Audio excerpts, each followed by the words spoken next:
Our next speaker is Grant Keddie. Grant wanted to be an archaeologist at the age of 6, and at that age he collected stamps, world coins, bird eggs, rocks, and fossils. Today, he is the curator of archaeology at the Royal BC Museum, a position he's held for the last 40 years. Please welcome Grant Keddie.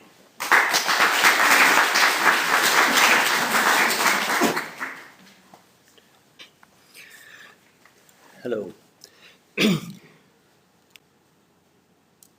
In our collection, in our archaeological collection, we have over 150,000 stone tools.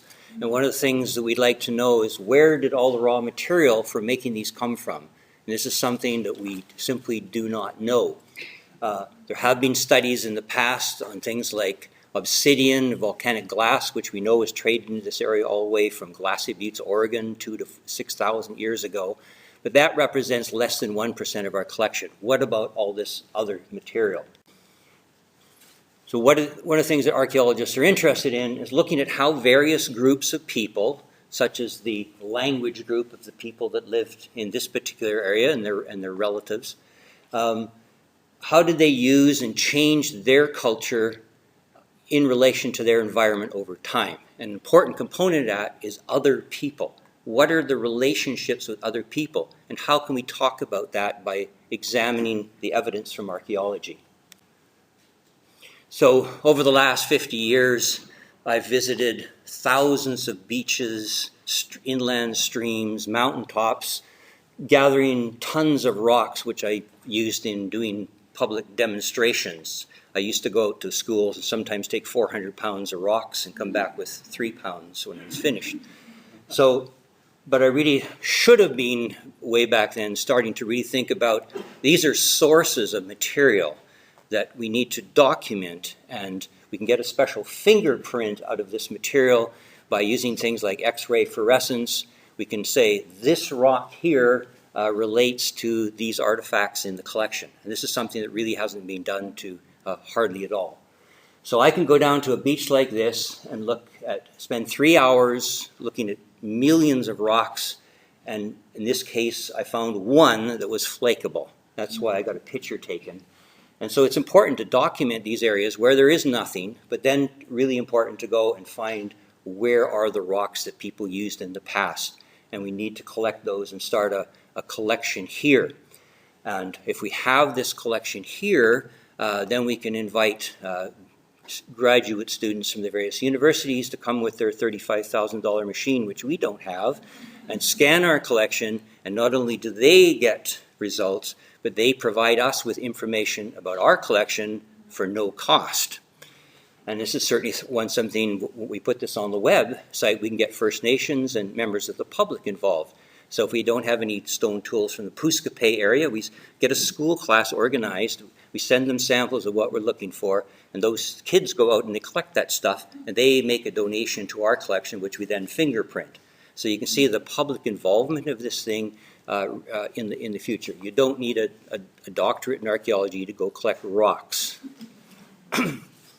So one of the things I noticed is the enormous changes in the beach. I'd collect material from a beach. 10 years later, I go back to the beach, and the distribution of rocks on the beach was completely different. Beaches are changing all the time.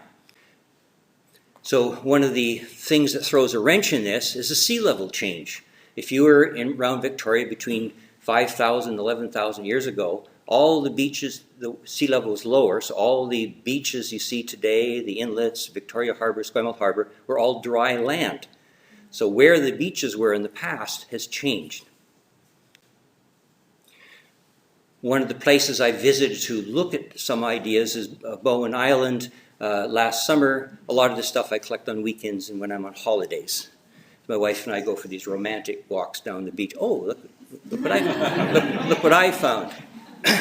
And I do take a big backpack with me, of course.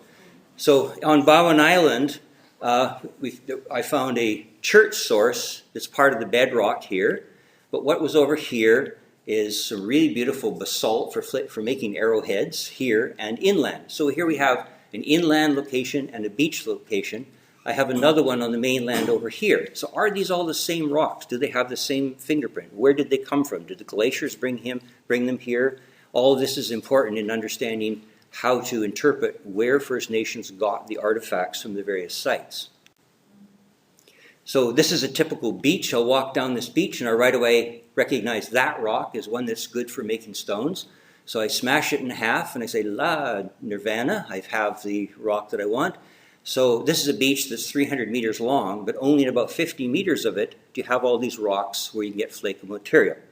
So I scour this area just very systematically and try to time how many rocks do I collect in so many hours, because that becomes important as to the nature of this site in terms of First Nations collecting material here. If there's lots of it on a number of visits, that means this is probably a place where First Nations collected material.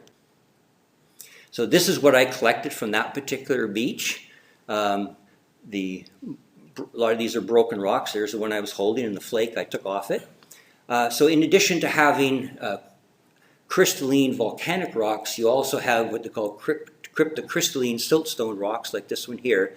So most of what we call chert and basalt is what most of our artifacts are made in this collection. So we're trying to develop better techniques and better equipment for getting very precise sourcing of this material. So one of the things I'm interested in is I go to the farmers' fields in Saanich in the late fall or early spring before I trample any plants and look at all these rocks that the cultivators and various machineries have scattered all over the surface. So what I'm doing is collecting flakable rocks that would not be accessible to First Nations. These would be buried under the ocean floor. Are they the same rocks as the ones you find on the beach? Are the ones you find on the beach washed up from the ocean, or have they washed out of the land? So there's a number of different problems that one has to look at to identify where is this material, where is it coming from, and then scan all the archaeological material, and then we can start to tell a story about relationships between people. We might be able to say that people on the Gulf Islands got all their raw material for beaches around the Victoria area. So we can start to put together patterns more and more, and as these patterns overlap, we can start talking about relationships between people going back several thousand years ago. That's it. Thank you.